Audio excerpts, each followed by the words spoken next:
Locanda al glorioso Piave, cucina raffinata e prelibata a base di pesce e carne, ideale anche per banchetti e matrimoni.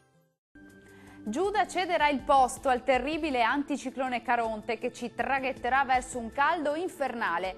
Tanto sole e afa in aumento sulle nostre regioni. Sul Veneto sole prevalente su tutti i settori e soltanto qualche nube alta su quelli centro-settentrionali. Caldo rovente con temperature massime tra i 31 e i 38 gradi fino a punte di 39 gradi tra Ovest Veneziano e Rodigino, valori minimi intorno ai 20-24 gradi circa. Andiamo a vedere che tempo farà sul Friuli Venezia Giulia. Bel tempo su tutta la regione, cieli sereni o poco nuvolosi ovunque, salvo un po' di nubi sui settori alpini. Temperature massime molto calde, attese tra i 31 e i 34 gradi, valori minimi previsti sui 22-23 gradi circa. Concludiamo con uno sguardo alla situazione del Trentino Alto Adige.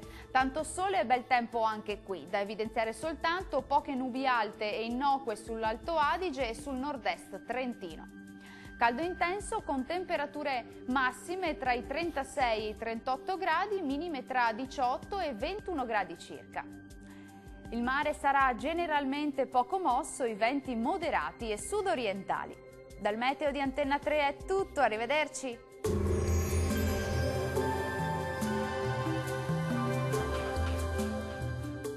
Locanda al glorioso Piave, cucina raffinata e prelibata a base di pesce e carne, ideale anche per banchetti e matrimoni.